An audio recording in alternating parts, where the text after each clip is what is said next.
사도행전 9장 40절에서 43절까지의 말씀입니다. 사도행전 9장 40절에서 43절의 말씀 여러분과 제가 교독하도록 하겠습니다. 베드로가 사람을 다 보내고 무릎을 꿇고 기도하고 돌이켜 시체를 향하여 이르되 다비다야 일어나라 하니 그가 눈을 떠 베드로를 보고 일어나 앉는지라. 베드로가 손을 내밀어 일으키고 성도들과 바보들을 불러들여 그가 살아난 것을 보이니 온 요빠 사람이 알고 많은 사람이 주를 믿더라. 베드로가 요빠에 여러 날 있어 시몬이라는 무두장이의 집에서 머무니라. 아멘. 하나님, 베드로를 통해서 하나님의 놀라운 사역이 나타났던 것처럼 우리의 삶을 통해 하나님의 기적의 역사가 나타나기를 원합니다. 예수 그리스도의 이름으로 기도드립니다. 아멘. 루다에서 이 사역하던 베드로를 초청하였습니다. 왜 그러냐면 다비다가 죽었습니다. 다비다가 선행과 구제에 힘썼던 하나님께서 귀하게 사용하시는 여제자였는데 그가 병이 들어서 죽게 된 것입니다. 어제도 말씀드렸던 것처럼 하나님을 열심히 믿는다고 해서 선행과 구제를 한다고 해서 병이 안 걸리거나 나쁜 일은 전혀 안 생기거나 만사형통이 되는 일은 아닙니다. 어쨌든 이 다비다가 여제자 다비다가 죽었습니다. 그러니까 많은 과부들이 와서 모든 과부들이 와서 함께 울며 또 다비다의 그 선행을 기억하면서 울고 이런 상황이 되었는데 그러나 여기에서 끝나는 것이 결코 아니죠. 이제 하나님의 뜻이 있었기 때문에 다비다가 죽었고 죽은 것이 끝나는 게 오늘 이제 놀라운 역사가 나타나는데 베드로를 통해서 베드로를 불렀던 이유가 그냥 어제도 말씀드렸다시피 장례를 치르기 위한 것이 아닌 것입니다.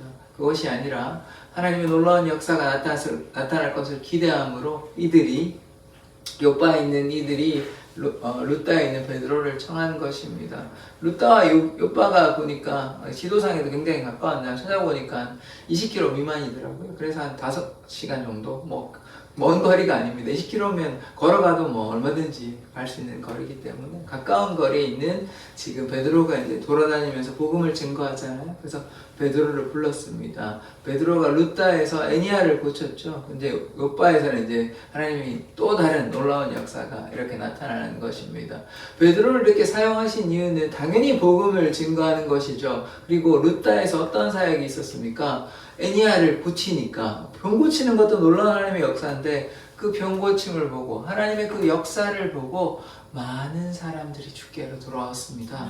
오늘 이 요바에서도 마찬가지 하나님의 역사거든요. 그러니까 병 고침, 성도 미문에 걷는 자 다 동일하게 병 고치는 역사의 끝이 나는 것이 아니라 그것을 행한 이유는 무엇입니까? 그를 통하여 많은 사람들이 주께 돌아오는 것입니다. 그래서 우리 사랑의 교회도 하나님의 그 놀라운 역사로 말미암아 많은 사람이 주께로 돌아오기를 원합니다. 제천 지역이 복음화율이 굉장히 낮거든요. 대구도 마찬가지인데 10분의 1 정도밖에 안 믿으시더라고요. 인구가 한 13만 정도 된다 그러면 10분의 1이라 그러면 한 13,000명 정도밖에 예수를 믿지 않는다는 것입니다. 참 안타까운 현실 아닙니까? 그러니까 우리나라의 그 전체 복음화율에 비해서 훨씬 이제 대구나 제천이나 못 미치는 것이죠. 그래서 우리가 더 복음을 증거하였으면 좋겠습니다. 그래서 많은 사람들이 주께로 돌아오기를 원합니다. 이 다비다가 결국은 어쨌든 병에 걸려서 죽게 되었습니다. 그래서 사도 베드로를 청하였죠. 40절의 말씀을 보겠습니다. 베드로가 사람을 다 내보내고 무릎을 꿇고 기도하여 베드로가 지금 혼자 기도합니다. 베드로가 사람들과 같이 이제 이것은 우리가 집중하기 위해서 한다 이렇게 보아야 되는 것이죠. 이제 그냥 기도하는 시간이 아니잖아요. 우리가 시간을 쫓아서 시간을 정해서 기도하는 시간이다 이렇게 보기는 어렵고 지금 어떤 시간이냐면 병자를 치료하는 또 그냥 병자가 아니고 병에 걸려서 죽었습니다. 그러니까 이게 초자연적인 그러니까 기적의 역사가 나타나야 되는 순간이기 때문에 베드로도 그냥 가가지고 베드로가 예수님은 아니잖아요. 예수님은 아니니까 간절히 기도해야 될 것 아닙니까? 예수님은 하나님의 권세가 있으니까 이렇게 바로 이렇게 얘기하면 되지만 베드로는 사람이거든요. 그러니까 지금 뭐합니까? 무릎을 꿇고 간절히 주님 앞에 기도하는 것입니다. 그래서 어제도 말씀드렸죠. 야곱이 야복나루에서 간절히 기도한 것입니다. 엉덩이 뼈가 나갈 정도로 간절히 기도해야 됩니다. 그러니까 사람은요, 인간은 대충 기도하면 안 되고 그냥 뭐 이 정도 했으면 됐다, 그런 거 없습니다.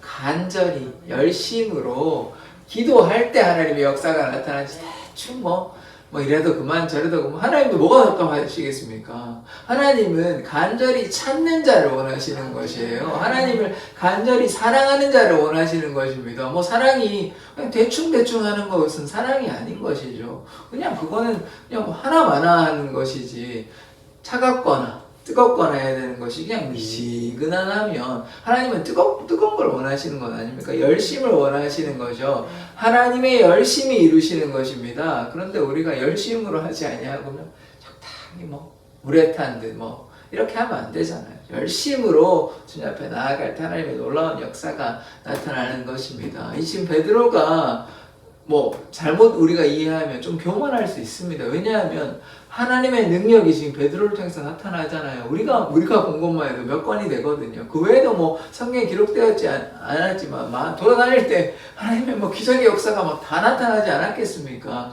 그러면 좀 우쭐대 가지고 내가 하나님의 사도인데 나를 통해서 하나님 역사하는데, 아닙니다. 우리가 뭘 보아야 돼요? 하나님의 놀라운 역사가 나타나면 나타날수록 뭐 해야 됩니까? 겸손해야 돼요. 겸손. 이 베드로가 겸손했다니까요. 지금 보십시오. 무릎을 꿇었다니까요. 무릎을 꿇는 거 겸손의 자세 아닙니까? 내가 누군데 이런 거 없습니다. 내가 하나님의 사람이다. 물론 이렇게 얘기할 수 있죠. 그 틀린 말 아닙니다. 하나님의 사람 맞잖아요. 그러니까 하나님의 사람을 통해 역사가 나타나지만, 그러나 자신이 자기의 입으로 자기를 자랑합니까? 내가 누군데? 너가 뭔데? 뭐 이렇게. 아니요. 절대로 그렇지 않습니다. 겸손한 사람을 하나님께서 사용하십니다. 겸손하지 않으면요, 교만하면요, 지금 배반하고 돌이키고 딴 길로 헤매이는데 어떻게 하나님께 쓰시겠습니까? 사울 왕을 하나님께서 쓰시려고 했는데 그가 처음에 참 겸손했어요. 그래서 썼잖아요. 왕이 되었어요. 그런데 교만했습니다. 그러니까 하나님께서 계속해서 쓸 수가 없는 것이죠. 그러니까 하나님께 안타까워하시고 결국은 사울을 버리게 되는 것입니다. 교만하여서 자기의 마음대로 생각대로 행동하니까 그러면 안 되는 것이죠. 오늘 베드로를 보십시오. 우리가 베드로와 같이 겸손해야 됩니다. 날마다 우리가 겸손할 때 하나님께서 사용하시는 것입니다. 우리가 기도하는 이유가 무엇입니까? 겸손하기 위해서. 겸손해야만 하나님의 놀라운 역사가 우리의 삶을 통해 나타나는 것입니다. 내가 뭐 조금 나를 통해서, 내가 아무것도 아닌데 하나님께서 나를 통해서 나를 도구로 사용한 것 뿐인데 내가 막 마치 무엇이 된 것이냐 이렇게 착각하면요, 이게 교만입니다. 딴 게 교만이 아니에요. 물론 이제 사람을 통해서 역사하시니까 사람을 통해서 병자가 치유함을 받고 그렇게 할 수 있습니다. 근데 그게 그 사람이 뭐 대단한 것입니까? 아니죠. 그렇게 생각하면 절대 안 됩니다. 하나님께서 이 사람이 겸손하니까, 이 사람이 하나님께 순종하고 하나님께 열심으로 나아가니까 하나님께서 그 사람을 통하여, 다른 말로 그 사람은 중요한 것이 아니고 하나님께서 역사하시는 것이죠. 그 사람이 뭐가 대단한 것입니까? 그 사람이 뭐 열심히 기도했으니까 참 열심히 기도하시는 분이시다, 하나님의 종이다. 물론 우리가 뭐 그 사람을 좀 높여드리는 차원에서, 혹은 좀 그 사람의 격려하기 위한, 또 그 사람을 존중하는 마음에서 그렇게 뭐 말하는 게 전혀 이렇게 막 나쁘다 이렇게 얘기하기는 좀 힘들지만, 그러나 우리가 엄밀한 의미에서 좀 엄격하게 적용해 보면 그 사람은 아무것도 아니셔. 아무것도 아니라 우리가 생각해야 됩니다. 그 사람이 뭐 대단한 사람, 그럼 베드로도 대단한 사람 아닙니까? 베드로를 통해서 하나님의 기적의 역사가 나타나. 그렇게 보면 안 된다니까요. 그렇게 보시지 않기를 원합니다. 어떠한 목사님이, 어떠한 뭐 기도원장님, 어떠한 권사님이 사람에게 집중하는 순간 하나님에 대한 역사는, 하나님의 역사는 뭐 심하게 얘기하면 사라지는 것과 마찬가지죠. 사람이 한 게 아니잖아요. 하나님이 하신 거라니까요. 하나님이 하실 때 역사가 나타나는 것이지, 지금 베드로가 대단한 게 아니라니까요. 우리가 사람에 주목해서는 결코 안 됩니다. 누구나 어느 누구나, 한 명의 예외도 없습니다. 어느 누구나 예수 그리스도를 제외하고 어느 누구나 자신을 자랑해서도 안 되고 사람들이 그를 자랑할 필요가 없어요.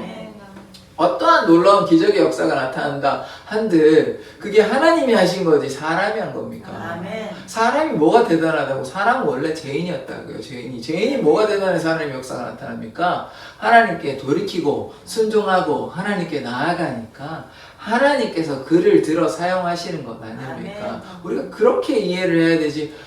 막 교회가 막 부흥되고 하니까 누구 목사님 대단하다. 뭐 그런 대단해 보이죠. 뭐 하나님 역사가 나타나니까. 그런데 우리가 잘못 이해하면 되는 것이 아니라 그 목사님이 대단한 게 결코 아닙니다. 우리 그렇게 이해하면 안 돼요. 베드로가 대단한 게 아닙니다. 사도 바울이 대단한 게 아니에요. 우리가 그렇게 이해하면 안 됩니다. 설명을 하기 위해서 제가 이렇게 말씀을 드리는 거지. 그들이 뭐 대단하다, 뭐 위대하다. 아니 물론 어느 정도 그 말이 맞긴 하지만 그게 아닙니다. 엄밀하게 이야기하면 하나님은 대단하시고 아멘. 이들은 아무것도 아닙니다. 아멘. 아무것도 아닙니다. 아멘. 제가 강력하게 말할 수 있습니다. 아멘. 아무것도 아닙니다. 아멘. 하나님 앞에서 우리는 철저히 겸손해야 됩니다. 아멘. 아멘. 조금 뭐 이렇게 뭐 되는 것 같잖아요. 부흥이 나타나는 것 같잖아요. 그래도 우리가 한 게 아니라는 것입니다. 아멘. 하나님이 하신 것이지 뭐 아멘. 우리가 있습니까? 그러니까 그렇게 얘기하면 안 되는 것이에요. 하나님께서 우리를 살려주시고 우리의 생사 화복을 주관하여 주시니 내가 오늘 살아있는 것이지. 아멘. 내가 하나님께서 역사하시니 내가 나를 통하여 복음이 증거하는 것이 병자가 치유하는 것이 하나님의 역사지. 어떻게 베드로의 역사입니까? 베드로가 뭐가 대단한 사람입니까? 그러니까 우리가 결코 그렇게 오해하지 마시기를 원합니다. 아멘. 모든 것은 하나님의 뜻 안에 있는 아멘. 것입니다. 아멘. 하나님의 섭리대로 하나님께서 하나님의 사람들을 통하여 사용하시는 것입니다. 아멘. 그래서 우리는 세 가지를 잘해야 되는데 뭐냐? 첫째도, 둘째도, 셋째도 겸손해야 됩니다. 아멘. 겸손할 때 하나님께서 사용하십니다. 아멘. 반대로 겸손하지 않으면요 하나님께서 사용하시지 않으십니다. 그러니까 우리가 겸손할 때 하나님의 놀라운 역사가 나타나는 것입니다. 그래서 우리가 겸손하게 주님을 쫓아가기를 원합니다. 아멘. 자, 베드로가 무릎을 꿇고 이제 간절하게 주님 앞에 나아가서 이제 기도하는 것이죠. 지금 사람들을 다 보냈습니다. 조용히 뭐 얼마나 시간이 지났는지는 뭐 알 수가 없습니다. 여기에 정확히 나와 있지는 않았으니까요. 그런데 뭐 그렇게 긴 시간을 보내지는 않았을 것입니다. 그래서 보십시오. 무릎을 꿇고 돌이켜 시체를 향하여 이르되 다비다야 일어나라. 아마 뭐 바로 들어가서 사람 보내고 이 뭐 많이 해봐야 뭐 길게 해봐야 5분일 것입니다. 뭐 짧게 하면 1분도 안 걸렸겠죠. 그래서 이렇게 바로 하나님께서 하나님의 이름으로 예수의 이름으로 선포하니까 어떻게 됩니까? 다비다가요 눈을 뜨고 일어납니다. 아멘. 그러니까 이게 지금 여기서 우리가 무엇을 볼 수 있습니까? 믿음의 사람은 바로 선포할 때 하나님의 역사가 나타나는 것입니다. 아멘. 성령 충만한 사람은 지금 베드로가 지금 어떤 상황입니까? 성령이 충만하죠. 아멘. 하나님께서 그 안에 계시고 아멘. 예수 그리스도께서 그 안에 충만히 역사하시니까 지금 선포하니까 하나님의 역사가 바로 나타나는 것입니다. 아멘. 그러니까 우리가 어떻게 해야 됩니까? 믿음 충만, 성령 충만, 하나님의 은혜가 우리 안에 충만하면 우리도 베드로와 같이 이렇게 하나님께서 사용하시고 우리도 귀하게 쓰임 받을 수 있습니다. 그러니까 우리가 뭐 해야 됩니까? 성령 충만함 받아야 됩니다. 하나님께 순종해야 됩니다. 겸손하면 우리를 통해서도 하나님의 역사가 나타날 수 있는 것입니다. 오로지 베드로가 세상에 뭐 눈 돌렸습니까? 뭐 딴 일 안 했거든요. 오로지 전혀 주의 일만 힘쓰니까 하나님의 역사가 겸손한 베드로를 통해서 나타나는 것입니다. 이것이 하나님의 원리인 것이에요. 하나님의 나라의 원리는 겸손한 사람, 주만 섬기고 주만 따라가는 사람에게 하나님의 기적의 역사가 나타나는 것입니다. 여기에 다른 제자들이 있었잖아요. 예수를 믿는 그들도 뭐 나름 열심히 했을 거 아닙니까? 그러나 이 좀 구별이 되는 것이죠. 우리가 보고 있지 않습니까? 베드로가 얼마나 하나님께 겸손하였는지. 그러니까 이 사람이 참 대단한 사람이죠. 그때 깨달았지 않겠습니까? 예수를 다시 만났을 때, 부활하신 예수를 만났을 때 네가 나를 사랑하느냐 이렇게 3번 물었을 때 베드로의 그 마음이 참 뭐 부끄러운 이런 수준이 아니고 당연히 부끄럽죠. 그런데 예수 정말 살아계신 예수를 만나고 사울이 지금 7일 만에 완전히 변화되었잖아요. 마찬가지로 베드로도 이제 완전히 그때 변화되었을 줄 믿습니다. 우리가 이렇게 하나님 만나면 완전히 변화되어야 돼요. 그런데 우리는 어떻습니까? 저도 마찬가지인데 이 세상에 발도 하나 걸쳤다가 교회도 걸쳤다가 이렇게 하나님 섬기면 안 됩니다. 오로지 하나님만을 섬기고 하나님의 뜻에 따라 순종할 때 하나님의 놀라운 기적의 역사가 나타나는 것이에요. 그러니까 우리가 부족하고 연약할수록 주님 앞에 더 나아가야 됩니다. 베드로가 연약한 사람이었습니다. 우리 잘 알지 않습니까? 예수를 부인하고 도망갔던 사람입니다. 그런데 이렇게 오늘 놀랍게 변화되어서 예수님만 따라가니까 기적의 역사가 나타나잖아요. 이게 뭐 베드로만 해당되는 얘기가 아니라니까요. 우리도 하나님께 겸손히 주와 함께 동행하면 우리의 삶을 통해 하나님의 기적의 역사가 나타나는 것입니다. 이 다비다가 죽었습니다. 죽었는데 어떻게 됐어요? 기도하고 일어나라 그러니까 어떻게 됩니까? 일어나죠. 하나님의 놀라운 역사가 베드로를 통해 나타나는 것입니다. 불가능이 없습니다. 하나님을 온전히 믿고 순종하고 주께 나아가면 하나님의 기적의 역사가 겸손한 하나님의 사람을 통해서 나타날 줄 믿습니다. 그래서 겸손히 주와 동행하는 삶 살기를 원합니다. 자, 41절의 말씀을 보겠습니다. 베드로가 손을 내밀어 일으키고 성도들과 가부들을 불러들여 그가 살아난 것을 보이니, 지금 옆에 성도들 있고 가부들이 있었잖아요. 함께 슬퍼하고 울었잖아요. 지금 근데 뭐합니까? 처음에 내보냈죠? 그래서 이제 어떻게 됐습니까? 그 상간에 어떻게 됐습니까? 다비다가 다시 죽었다가 살아났죠. 살아나가지고 베드로가 지금 어떻게 합니까? 사람들을 다 불러들이죠. 불러들여가지고 뭐합니까? 그가 살아난 것을 보이니, 그러니까 지금 베드로만 다비다가 살아난 것을 보는 것이 아니라 주위의 사람들, 요바에 있는 과부들과 성도들이 지금 무엇을 보고 있습니까? 죽었던 사람이 다시 살아났다. 이것을 보는 것입니다. 하나님의 기적의 역사를 보는 그 복음의 증인된 삶을 지금 보는 것이에요. 그러니까 우리는 어떠해야 됩니까? 하나님의 놀라운 역사가 우리에게 나타났잖아요. 우리가 복음의 증인이 되는 삶을 살아가야 되는 것이라고요.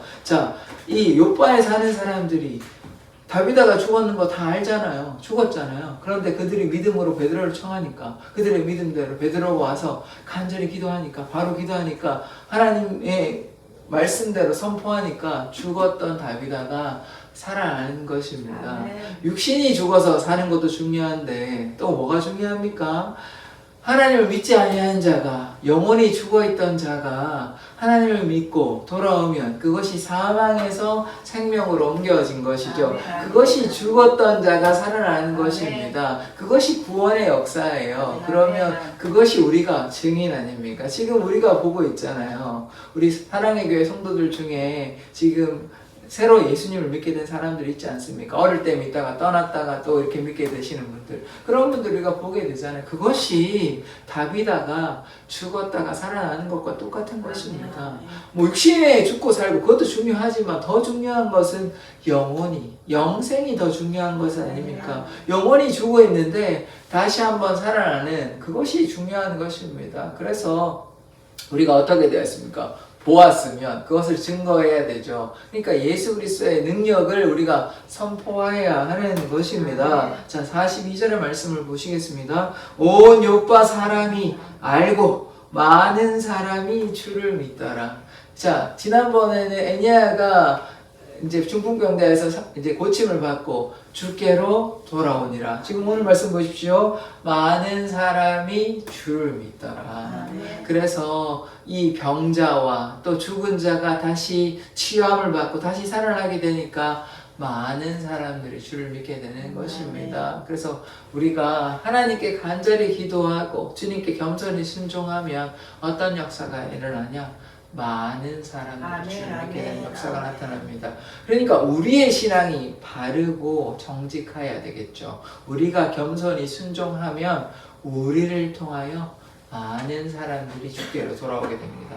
이 놀라운 역사 아닙니까? 원리는 간단해요. 우리가 하나님께 순종하지 아니하고서 그냥 전도만 한다고 해서 하나님의 역사가 나타나는 것이 아니죠. 어떻게 해야 됩니까? 우리가 하나님께 순종할 때, 성령의 충만함이 있을 때 우리가 복음을 증거하게 되고, 당연히 복음을 증거하겠죠. 하나님을 사랑하니까 증거하게 됨으로 어떤 열매가 나타납니까? 많은 사람들이 주께로 돌아오게 됩니다. 많은 사람들이 예수 그리스도를 믿게 되는 것이에요. 그래서 우리가 뭐 해야 될까? 먼저 주께 오로지 기도해야 된다. 다른 말로 겸손히 주와 동행하고 주께 순종하는 것이 첫 번째입니다. 그것을 함으로 그 뒤에 전도의 역사가 나타나게 되고 구원의 역사가 나타나는 것입니다. 이게 바뀌면 안 돼요. 그렇게 할 수도 없고, 그렇게 한다고 한들 그게 온전한 것은 아니죠. 왜냐하면 전도한 사람이 본이 되지가 않고, 또 교회가